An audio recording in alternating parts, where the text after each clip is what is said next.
اعوذ باللہ من الشیطان الرجیم بسم اللہ الرحمن الرحیم۔ شرح صحیح مسلم کتاب الحیض۔ عورتوں کے سر کے بال کٹوانے کی تحقیق۔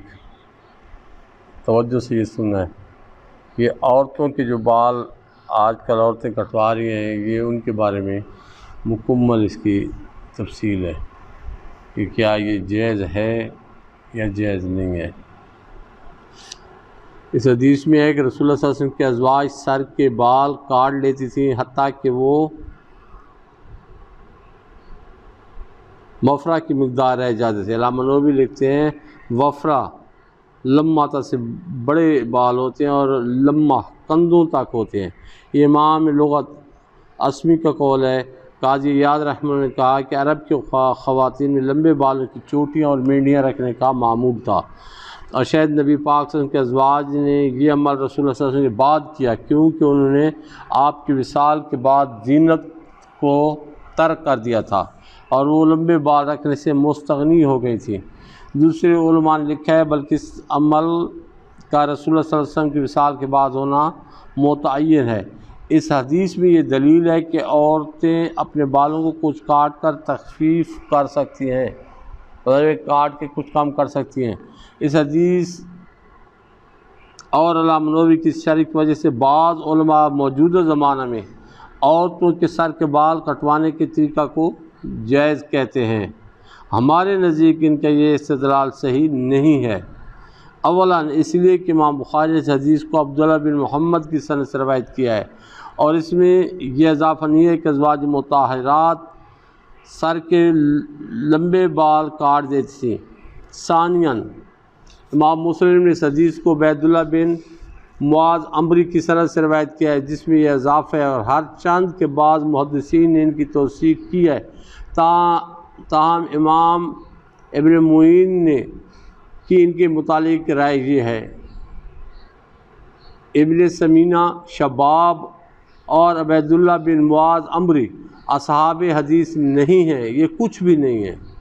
ثالثاً ازواج مطہرات سر کے بال کٹوا کر بھی کندھوں سے نیچے تک بال رکھتی تھیں، اور ان کا بال کٹوانا ترک زینت کے لیے تھا، اور اس زمانے میں عورتوں کے بال کٹوانا حصول زینت کے لیے ہوتا ہے، اور ان کے بال کندھوں سے اوپر تک کٹے ہوئے ہوتے ہیں۔ رابعاً اس زمانے میں عورتیں جس قدر بال کٹوا کر کم کرا لیتے ہیں، اس سے ان کے بال مردوں کے مشابہ ہو جاتے ہیں، اور رسول اللہ صلی اللہ علیہ وسلم نے عورتوں پر لعنت فرمایا ہے جو مردوں کی مشابہت اختیار کرے۔ امام بخاری روایت کرتے ہیں، حضرت ابن عباس رضی اللہ تعالیٰ عنہ بیان کرتے ہیں کہ نبی پاک صلی اللہ علیہ وسلم نے عورتوں کی مشابہت کرنے والے مردوں پر لعنت فرمائی اور مردوں کی مشابہت کرنے والی عورتوں پر لعنت فرمائی ہے۔ اس حدیث کو امام داؤد، امام ترمذی، امام ابن ماجہ اور امام احمد نے روایت کیا ہے۔ اس حدیث کی بنا پر حضرات ازواج مطہرات رضی اللہ تعالیٰ عنہم کا بال کٹانا اتنی مقدار پر محمول ہے جس سے مردوں کی مشابہت نہ ہو۔ علاوہ ازیں یہ عمل انہوں نے نبی پاک صلی اللہ علیہ وسلم کے وصال کے بعد اپنے اجتہاد سے ترک زینت کے لیے کیا تھا۔ ان کے اس عمل کو نبی پاک صلی اللہ علیہ وسلم کی تائید اور توثیق حاصل نہیں ہے، اور جس حدیث میں نبی پاک صلی اللہ علیہ وسلم نے عورتوں کو مردوں کی مشابہت اختیار کرنے سے منع فرمایا ہے، وہ حدیث مقدم ہے۔ اس لیے فیشن اور حصول زینت کے لیے عورتوں کا سر کے بال کٹا کر مردوں کی مشابہت کرنا جائز نہیں ہے۔ ٹھیک ہے نا، مردوں کی مشابہت۔ اب مردوں کی مشابہت کیا ہے؟ جب مردوں کی طرف بال بالکل چھوٹے کرا لیں عورتیں، اور مرد جس طرح آج بعض لوگوں نے کیے ہیں لمبے لمبے بال رکھ لیتے ہیں شانوں تک، یہ کان کی لو، یہ شانوں تک جائز ہے مرد کے لیے، لیکن کندھوں کے نیچے یہ بالکل یہ عورتوں کی مشابہت ہے۔ تو یہ حدیث مبارک ہے، اللہ تعالیٰ عزوجل کے نبی نے لعنت فرمائی ہے ایسے مردوں پہ، اور پھر ان عورتوں پہ بھی لعنت فرمائی ہے جو عورتیں مردوں کی طرح بال، یہ آج کل رواج ہے، عورتوں نے ایسے بال کٹائے ہیں جو مردوں کی طرح ہیں، ان پہ بھی اللہ عز و جل کے حبیب نے لعنت فرمائی ہے۔ باب 119 غسل میں سر وغیرہ پر 3 مرتبہ پانی ڈالنا۔ حضرت جبیر بن مطعم رضی اللہ تعالیٰ بیان کرتے ہیں کہ لوگ رسول اللہ صلی اللہ علیہ وسلم کے پاس غسل کے بارے میں بحث کرنے لگے۔ ایک شخص نے کہا میں تو اس طرح اپنے سر کو دھوتا ہوں۔ رسول اللہ صلی اللہ علیہ وسلم نے سن کر فرمایا میں اپنے سر پر پانی کے 3 چلو ڈالتا ہوں۔ حضرت جبیر بن مطعم رضی اللہ عنہ بیان کرتے ہیں نبی پاک صلی اللہ علیہ وسلم کے سامنے غسل جنابت کا ذکر ہوا تو آپ نے فرمایا میں تو اپنے سر پر 3 مرتبہ پانی ڈالتا ہوں۔ حضرت جابر بن عبداللہ رضی اللہ تعالیٰ عنہ بیان کرتے ہیں وفد ثقیف رسول اللہ صلی اللہ علیہ وسلم کی خدمت میں حاضر اور کہنے لگا ہمارا علاقہ بہت ٹھنڈا ہے، ہم غسل کیسے کیا کریں؟ آپ نے فرمایا میں تو سر پر 3 مرتبہ پانی ڈالتا ہوں۔ حضرت جابر بن عبداللہ رضی اللہ تعالیٰ بیان کرتے ہیں کہ جب رسول اللہ صلی اللہ علیہ وسلم غسل جنابت کرتے تو اپنے سر مبارک پر 3 چلو پانی ڈالتے۔ ان سے حسن بن محمد نے کہا میرے بال تو بہت زیادہ ہیں۔ حضرت جابر کہتے ہیں میں نے کہا اے میرے بھتیجے رسول اللہ صلی اللہ علیہ وسلم کے بال مبارک تمہارے بالوں سے زیادہ لمبے اور پاکیزہ تھے۔ اس باب کی حدیث میں علمی مسائل میں بحث اور مناظرہ کا ثبوت ہے اور امام اور استاد کے سامنے اس کے شاگردوں کے بحث کرنے کا بیان ہے۔ نیز ان احادیث میں غسل کے وقت سر پر 3 بار پانی ڈالنے کا بیان ہے اور ہمارے فقہاء نے اس پر قیاس کر کے تمام بدن پر 3 مرتبہ پانی ڈالنے کو لاحق کیا ہے۔ نیز جب وضو میں اعضاء کو 3 بار دھونا مستحب ہے تو غسل میں تمام بدن کو 3 بار دھونا بطریق اولی مستحب ہونا چاہیے۔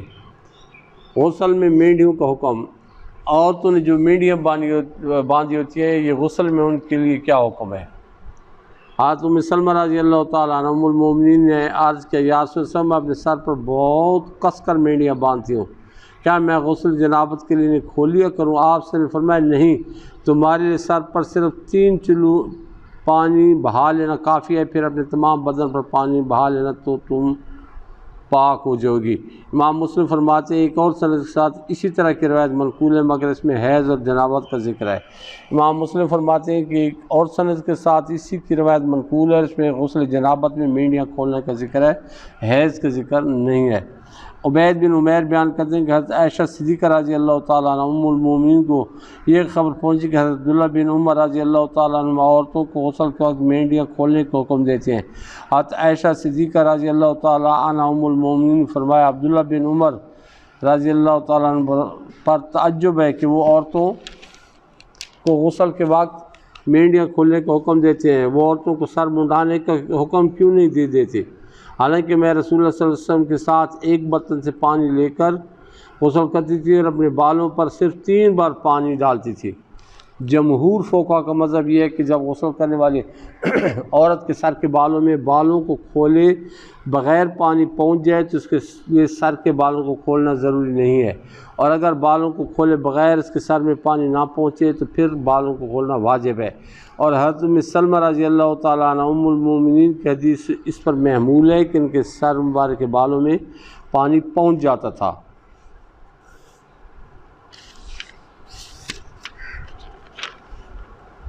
وما علینا الا البلاغ المبین۔ اللهم صل على سيدنا ومولانا محمد